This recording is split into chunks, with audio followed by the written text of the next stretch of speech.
ekspektasi aktivitas ekonomi di dalam negeri itu akan lebih ekspansif di 2026 dengan adanya perbaikan dari konsumsi rumah tangga ya, dan juga mengkombinasikan dengan policy-policy dari pemerintah, program-program unggulan ya seperti makan bergizi gratis atau MBG, kemudian juga ada Koperasi Desa Merah Putih ya.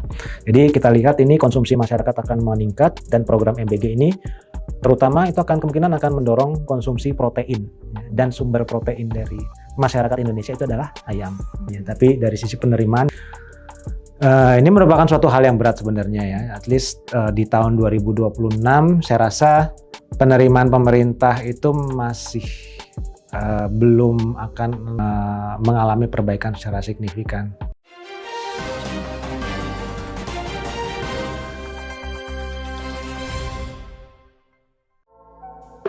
Setelah beberapa tahun terakhir IHSG tidak banyak bergerak, tahun ini IHSG kemungkinan besar akan tumbuh double digit. Optimisme yang sama mewarnai banyak analis dalam memproyeksikan pasar saham di tahun 2026. Tapi bukan berarti di 2026 semuanya akan baik-baik saja. Ada beberapa yang perlu diwaspadai para investor. Saham apa yang bisa diincar oleh para investor? Apa saja risiko yang akan mengancam? Berikut ini analisis dan tips dari Ruli Arya Wisnubroto, Head of Research dan Chief Economist Mirae Asset Sekuritas. Kalau untuk tahun ini sendiri, ya kita kan juga targetnya di 8.700 ya. Sebenarnya sudah tercapai 8.700, tapi kayaknya dengan sisa beberapa hari di tahun 2025 ini mungkin ya nggak akan terlalu banyak berubah lah ya, mungkin sedikit terkoreksi sekitar 8.600 ya, kemudian ya mungkin endingnya itu nggak jauh-jauh dari 8.700 sebenarnya. Dan sebenarnya kalau kita lihat juga aliran modal asing masuk ya, terutama di pasar saham itu sudah cukup besar sebenarnya ya, tidak hanya di bulan Desember, sebenarnya sudah terakumulasi sejak bulan Oktober, November. Jadi 3 bulan terakhir akumulasi itu sekitar, kalau saya tidak salah itu around 30 triliun rupiah asing masuk. Dan ini juga kalau asing masuk kan berarti sebenarnya ada dua faktor sebenarnya ya, antara fundamental atau karena mereka terpaksa masuk gara-gara harus reach MSCI rebalancing-nya.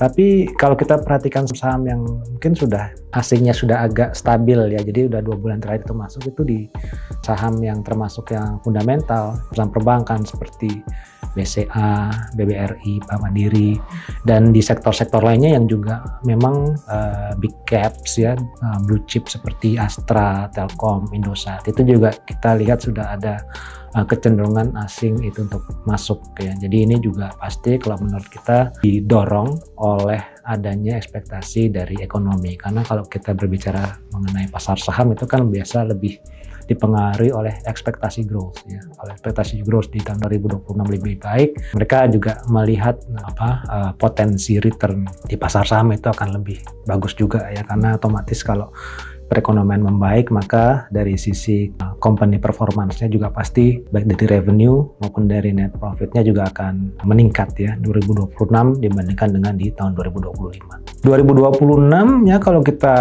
lihat ya, saya rasa kalau dari globalnya 2026 itu sudah bisa lebih diprediksi ya dibandingkan dengan 2025 kan. Di awal 2025 sendiri kan kita mengawali dengan ketidakpastian yang cukup besar ya, dengan terpilihnya Trump, kemudian akhirnya dia menerapkan janjinya ya terkait dengan kebijakan yang proteksionis ya. Tapi kita seiring perjalannya waktu dari bulan ke bulan di 2025 itu justru malah yang terjadi adalah sebaliknya, perekonomian sebenarnya malah positif ya. Kita lihat ekspor kita terus melanjutkan dari sisi neraca perdagangannya itu surplusnya berlanjut ya, mungkin sudah hampir 70 bulan turut ya. Dan ini tentu saja ini surprisingly positive impact to Indonesia, dengan ekspor kita juga terus masih meningkat.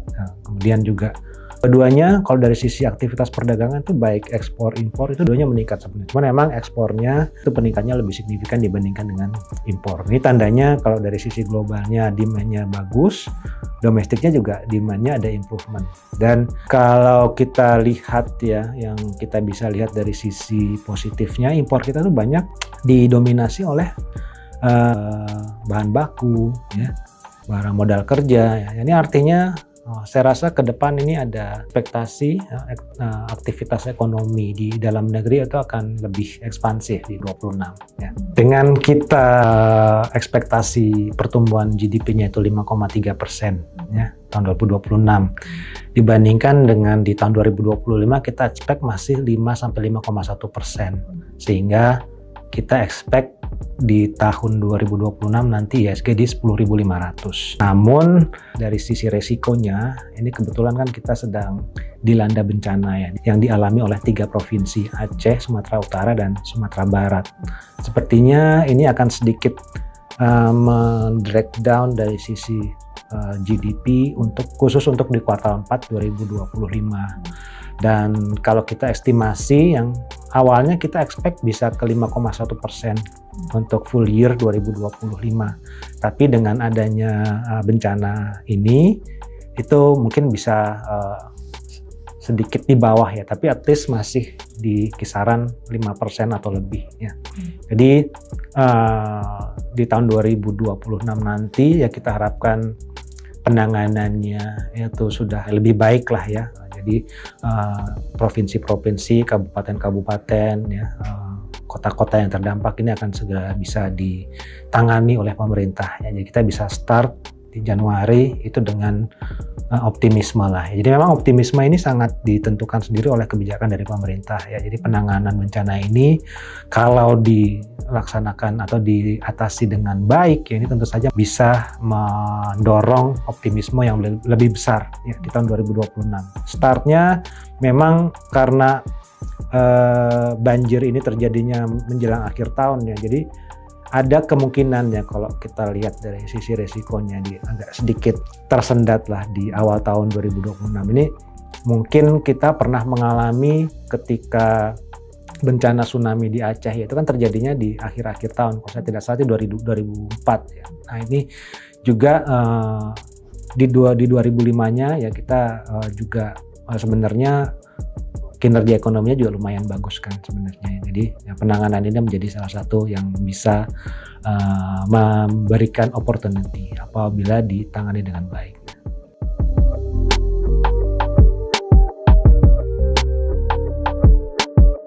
Sebenarnya kalau kita expect ya, jadi ada beberapa hal yang mungkin bisa mendorong optimisme kita. Yang pertama, pertumbuhan ekonomi yang lebih tinggi itu pasti akan lebih baik buat perusahaan. Kemudian yang kedua adalah nilai tukar, ya, nilai tukar yang kita harapkan lebih stabil ya di 2026.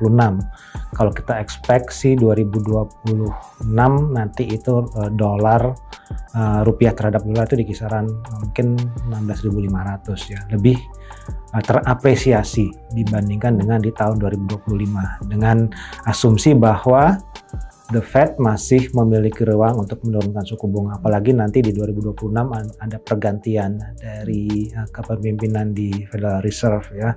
Dan menurut perkiraan kita sih sebenarnya kemungkinan sih yang akan diajukan oleh Donald Trump ya tentu saja calon kandidat yang akan lebih pro-growth, ya, berani menurunkan suku bunga secara lebih agresif ya, karena di FOMC meeting terakhir ya di Desember ya, jadi mereka mensinyakan hanya 1 kali ya, tapi ini selalu bisa berubah menurut saya tergantung dari kondisi ekonomi di Amerika Serikat. Dan saya rasa mungkin The Fed nanti ini akan berpotensi atau bisa lebih dovish lah istilahnya dengan adanya gubernur bank sentral yang baru ini, sehingga suku bunganya juga bisa turun ya, at least kita lihat 2 kali itu make sense lah, probability-nya masih cukup besar sebenarnya ya. Dan ini juga kalau kita lihat juga selain suku bunga rendah, dolar yang lebih melemah ya, lebih depresiasi ini juga mungkin yang juga diinginkan oleh Donald Trump sebenarnya, supaya mendorong barang-barang dari Amerika Serikat lebih kompetitif ya. Jadi 2 hal ini juga akan menyebabkan rupiah akan mengalami cenderung stabil dan kita harapkan akan menguat. Dan yang terakhir juga yang mungkin yang tidak kalah penting itu adalah suku bunga ya. Dengan suku bunga yang rendah ya, ini juga akan otomatis menguntungkan berbagai sektor. Jadi hampir semua sektor itu pasti diuntungkan apabila suku bunga itu lebih rendah ya.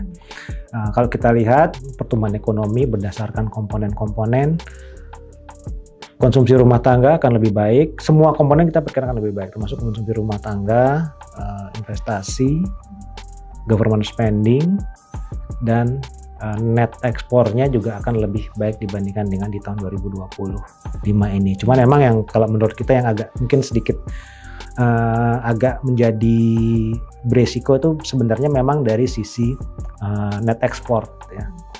Nah, karena kita di tahun ini sendiri sudah tinggi dan ya kayaknya sih proses negosiasi dengan Amerika Serikat ini agak sedikit mengalami hambatan kan ya. Cuman ya mungkin kalau dari sisi eksternalnya itu bisa dikompensasikan oleh dari sisi di dalam negeri. Dan kalau dari dalam negeri dengan adanya perbaikan dari konsumsi rumah tangga ya, dan juga mengkombinasikan dengan policy-policy dari pemerintah, program-program unggulan ya seperti makan bergizi gratis atau MBG, kemudian juga ada koperasi desa merah putih ya. Jadi kita lihat ini konsumsi masyarakat akan meningkat dan program MBG ini terutama itu kemungkinan akan mendorong konsumsi protein ya, dan sumber protein dari masyarakat Indonesia itu adalah ayam. Jadi kita favor ke sektor poultry ya. Dan pilihan kita untuk poultry adalah Java. Kemudian juga mungkin ada beberapa sektor lainnya. Telco juga kita suka ya. Telco kita suka karena dengan story adanya perbaikan daya beli, perbaikan konsumsi masyarakat. Yang diuntungkan mungkin selain konsumsi dari makanan dan lain-lain itu akan meningkat, juga konsumsi dari jasa telekomunikasi. Dan kalau kita lihat sementara ini mungkin secara keseluruhan itu telco itu akan bagus ya, mau ngomong Telkom, Indosat, Telkomsel ya. Cuman kita lihat sebenarnya untuk Telkom dan Indosat itu kenaikannya juga udah lumayan tinggi ya. Jadi kita mungkin dengan saat ini yang paling menarik yang menjadi topik kita itu adalah Excel. Dan kemudian juga yang terakhir itu di sektor komoditas. Komoditas tapi spesifik ya. Dan kita yang kita lihat sejalan dengan kemungkinan dolar akan melemah itu emas ya, harga emas gold itu masih akan tetap tinggi, tidak akan terkoreksi signifikan. Karena kalau kita perhatikan ya, korelasi antara harga emas dengan dolar ya, atau kita biasa sebut DXY itu sangat erat ya, sangat erat negatif ya. Jadi artinya ketika harga dolarnya turun itu emasnya naik, dan sebaliknya ketika dolarnya naik itu emasnya turun. Jadi kalau kita asumsi dolar DXY, indeks dolar itu akan turun ya, kemudian kita expect emas at least akan tetap tinggi ya, sehingga kita memilih saham-saham komoditas pertambangan terutama di emas, yaitu yang terkait itu adalah BRMS mungkin yang akan diuntungkan.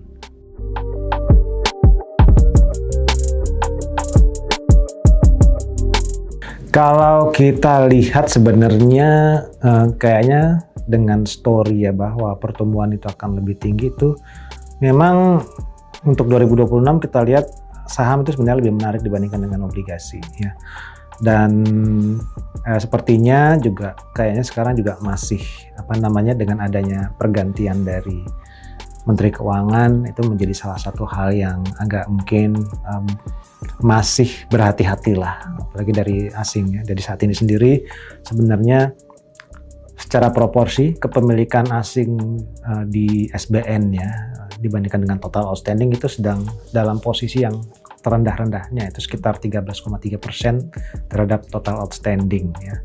Dan saya rasa pemerintah memiliki tugas yang cukup berat sebenarnya ya, dengan berbagai kebijakan program-program unggulan yang memakan budget yang cukup besar ya, MBG, edukasi itu digabung itu mungkin lebih dari 1.000 triliun. Jadi di sisi lain saat ini sendiri juga kita lihat dari penerimaan negaranya juga terus mengalami pelemahan ya, dan Saya rasa ini akan menjadi suatu hal yang sangat diperhatikan oleh investor ya, terutama dari investor asing. Ada semacam keraguan lah ya istilahnya kan keberlanjutan fiskal kita, dan tahun depan sendiri pemerintah itu menargetkan defisit sekitar 600 triliun ya total, sekitar 2,68% terhadap GDP ya. Tentu saja ini sudah mulai mendekati batas-batas 3%, dan bahkan kalau dari asumsi kita sendiri dengan kebijakan yang sangat ekspansif tersebut, kemudian penerimaan juga belum banyak terlihat membaik lah istilahnya, dan kita juga belum terlalu clear dalam menerima statement pemerintah akan strategi penerimaan ke depan seperti apa. Dan tentu saja ya mungkin yang untuk berbicara mengenai fiscal sustainability ini pasti kita tidak terlepas dari penerimaan pajak. Nah, dan memang tugas terberat dari pemerintah ya, khususnya Menteri Keuangan, itu adalah memperbaiki sistem perpajakan ya. Jadi ini yang mungkin harus dicermati ketika defisitnya melebar, sementara dari sisi rasio perpajakan kita masih belum ada perbaikan. Ini tentu akan sangat menjadi concern bagi investor. Namun mungkin masih ada dorongan positif dari dua hal. Yang pertama, dengan rupiahnya itu lebih stabil dan lebih menguat ya, saya rasa ini cukup penting untuk prospek pasar obligasi. Dan yang kedua dari pemangkasan suku bunga ya, karena kalau misalkan suku bunga diturunkan ya, apalagi mungkin sekitar 2 kali atau lebih, itu juga pasti akan berdampak positif kepada pasar obligasi. Dan dengan kata lain kita expect masih ada penurunan, tapi penurunannya sangat terbatas. Jadi kalau sekarang itu kita expect di 6,2% untuk yang 10 year, tahun depan mungkin hanya ke 6 sampai 6,1 ya, dengan adanya concern dari keberlanjutan fiskal tadi.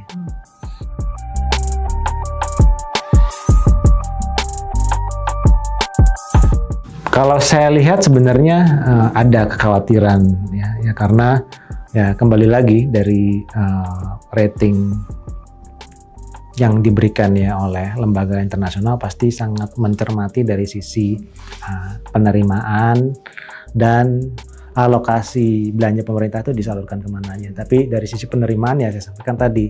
Jadi ini merupakan suatu hal yang berat sebenarnya ya. At least di tahun 2026 saya rasa penerimaan pemerintah itu masih belum akan mengalami perbaikan secara signifikan. 1 tahun itu menurut saya hampir tidak mungkin untuk memperbaiki secara total ya. Itu at least dibutuhkan lebih dari setahun lah. Ibu Sri Mulyani aja kan sudah jadi Menteri Keuangan 15 tahun, sementara Menteri Keuangan yang baru berapa bulan ya. Jadi ini mungkin yang akan menjadi perhatian. Yang penting sebenarnya harus di-maintain komunikasi dengan lembaga pemeringkat. Pak Purbaya adalah tokoh baru ya. Kalau di Indonesia mungkin sudah sangat populer, tapi kalau di lembaga internasional pasti yang dicari tidak hanya popularitas ya, at least kredibilitas yang harus sangat dilihat oleh lembaga asing sebenarnya ya. Jadi setahun saya rasa hampir tidak mungkin untuk menyelesaikan secara total, ya at least bisa melanjutkan apa yang telah dilakukan oleh Bu Sri Mulyani ya. Tapi kalau untuk diturunkan, saya rasa itu merupakan suatu perkembangan yang mungkin sangat tidak kita inginkan ya. Jadi harus at least dijaga supaya tidak turun ya. Jadi apa yang telah diraih selama ini oleh Ibu Sri Mulyani ya, kalau misalkan nanti ada penurunan itu akan sangat disayangkan sebenarnya.